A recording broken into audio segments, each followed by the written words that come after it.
معزز خواتین و حضرات، اس سے قبل کہ ہم دجال کے متعلقہ احادیث آپ کے سامنے پیش کریں، یہ درخواست کریں گے کہ مذکورہ احادیث کے محض لفظی معنی نہ لیے جائیں، بلکہ ان کو استعاروں اور تشبیہات کے آئینے میں سمجھنے کی کوشش کریں تاکہ ممکنہ مقاصد حاصل ہو سکیں۔ مثال کے طور پر حضرت عبداللہ رضی اللہ تعالیٰ عنہ فرماتے ہیں کہ سرکار نبی صلی اللہ علیہ وسلم نے فرمایا کہ دجال ایک ایسے گدھے پر سواری کرے گا جس کے دونوں کانوں کے سائے میں 70,000 آدمی آ سکیں گے، جبکہ اسی نوع کے ایک اور حدیث مبارکہ جناب عبداللہ بن مسعود رضی اللہ تعالیٰ عنہ سے مروی ہے، جس میں ارشاد ہوتا ہے کہ دجال کے دونوں کانوں کے درمیان 40 گز کا فاصلہ ہوگا اور اس کا ایک قدم 3 دن کے سفر کے برابر ہوگا، جو کہ محققین کے نزدیک 82,000 کلومیٹر فی سیکنڈ کی رفتار بنتی ہے، جبکہ اس کی فی گھنٹہ رفتار 2,95,000 کلومیٹر ہے۔ مزید فرمایا کہ وہ اپنے اس گدھے پر سوار ہو کر سمندر میں اس طرح داخل ہو جائے گا جیسے تم اپنے گھوڑوں پر چڑھ کر ایک تنگ نالی میں داخل ہو سکتے ہو۔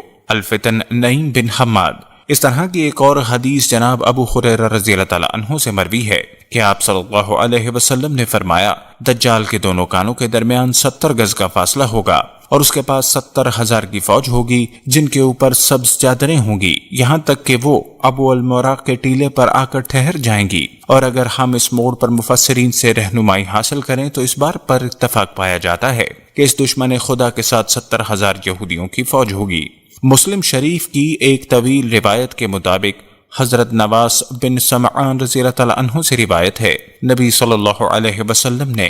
دجال کی سواری کی رفتار کو بیان کرتے ہوئے فرمایا دجال کی سواری اس بادل کی مانند ہوگی جسے تیز ہوا اڑا لے جاتی ہے۔ ان احادیث میں دجال کی سواری گدھا بتائی گئی ہے، جبکہ کچھ محققین کا کہنا ہے کہ اس کے لیے دابہ یعنی جانور کا لفظ استعمال کیا گیا ہے اور وہ کسی بھی سواری کو کہہ سکتے ہیں۔ دجال جس پر سوار ہوگا وہ دابہ کوئی بھی سواری ہوگی، لیکن اگر حدیث میں لفظ خمار یعنی گدھائی آیا ہو تب بھی اس سے مراد کوئی بھی سواری ہو سکتی ہے۔ اس کی سواری کی رفتار انتہائی تیز ہوگی، فضا میں اڑنے کے ساتھ ساتھ پانی میں سفر کرنے اور سمندر پار کر لینے کی صلاحیت بھی اس سواری میں موجود ہوگی، اور وہ فضا میں معلق ہو جائے گی۔ حجم میں چھوٹا اور بڑا ہونے کی صلاحیت رکھتی ہوگی، کہیں بھی اترنے یا فضا میں ٹھہر جانے کی صلاحیت اس میں ہوگی۔ ایسا گدھا جس کے دونوں پہلو یا دونوں شانوں کے درمیان 40 گز کا فاصلہ ہو، سوائے ہوائی جہاز یا اڑن تشتری کے اور کیا ہو سکتا ہے؟ اب اگر صحابہ کرام کو ہوائی جہاز کا نام بتایا جاتا تو ان کی سمجھ میں نہ آتا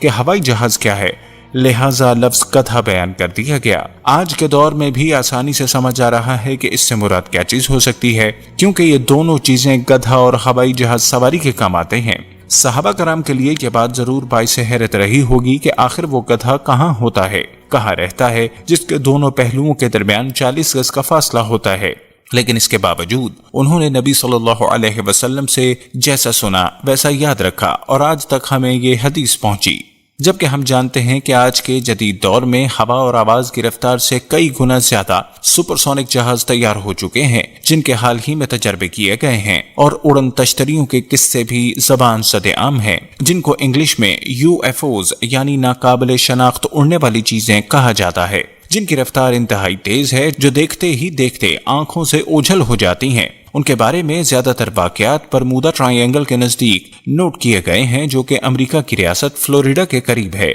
جس کے معنی اس خدا کا شہر جس کا انتظار کیا جا رہا ہے۔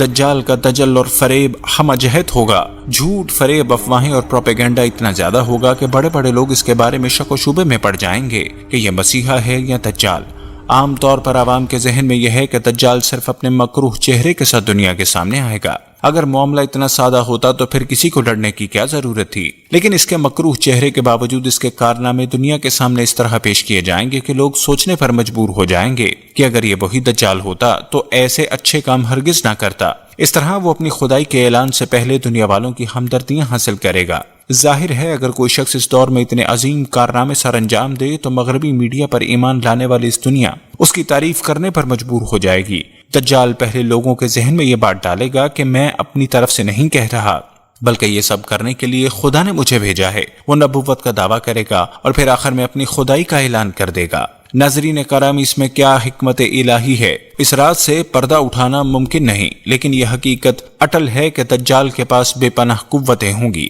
جن کو استعمال میں لا کر وہ کفر کا نظام نافذ کرنے کی کوشش کرے گا۔ جناب جابر رضی اللہ تعالیٰ عنہ فرماتے ہیں کہ دجال اپنے خود ساختہ دین سے نکل کر 40 دنوں میں ساری دنیا کا سفر طے کرے گا، لیکن مکہ اور مکرمہ کی سرزمین اس پر حرام کر دی گئی ہے، سو اس کی رسائی حرمین شریفین تک ممکن نہ ہوگی۔ آپ مزید فرماتے ہیں کہ اس کا ایک دن ہمارے 1 سال کے برابر، اور پھر ایک اگلا دن 1 مہینے کے برابر، اور اسی طرح سے پھر ایک دن ہفتے کے برابر ہوگا، جبکہ باقی ایام ہمارے دنوں کی طوالت کے برابر ہوں گے۔ وہ گدھے پر سوار ہو کر لوگوں کے پاس آئے گا اور کہے گا کہ نعوذ باللہ، میری عبادت کرو، میں تمہارا رب ہوں۔ اور اس موقع پر آپ نے فرمایا کہ یاد رکھو، تمہارا رب قانا نہیں، اور ظاہر ہے کہ ساری دنیا کو آنکھیں دینے والا بھلا خود کیسے بینائی سے محروم ہو سکتا ہے؟ اس بدبخت کی پیشانی پر قاف فے رے یعنی کافر لکھا ہوگا، جس کو ہر مومن خواہ وہ پڑھا لکھا ہو یا قدرت خدابندی سے پڑھ سکے۔ آپ کا ارشاد ہے کہ سوائے مکہ اور مدینہ کے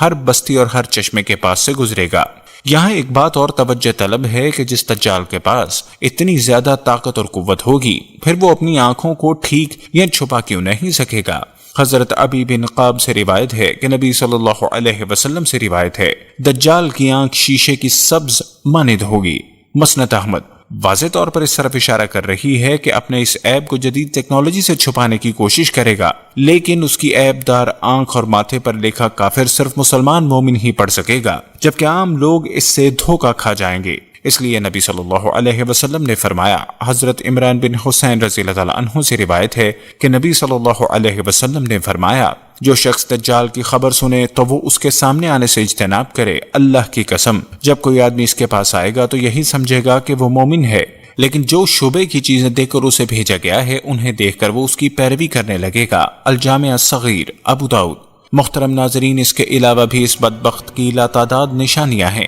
جو آپ اسپریڈ دی اسلام کی مختلف ویڈیوز میں جان چکے ہیں، جو کہ کتب احادیث سے ہی آپ کے سامنے پیش کی گئی ہیں، لیکن قابل توجہ اور قابل ذکر بات یہ ہے کہ ان بے پناہ قوتوں کے باوجود دجال اکبر حضرت عیسیٰ ابن مریم کے مقدس ہاتھوں سے ایک عبرتناک انجام سے دوچار ہوگا۔ سرور دو عالم صلی اللہ علیہ وسلم کا ارشاد ہے، اگر حضرت عیسیٰ اس کو قتل نہ بھی کریں تو وہ اس طرح گھلے گا جیسے نمک پانی میں حل ہو جاتا ہے، لیکن اس کے باوجود آپ اسے قتل کرنے کے بعد اس کا خون لوگوں کو اپنے نیزوں پر دکھائیں گے۔ ہماری دعا ہے کہ اللہ رب العزت ہم سب کو اس کی فریب کاریوں اور نحوستوں سے اپنی ایمان میں رکھے۔ آمین سب آمین۔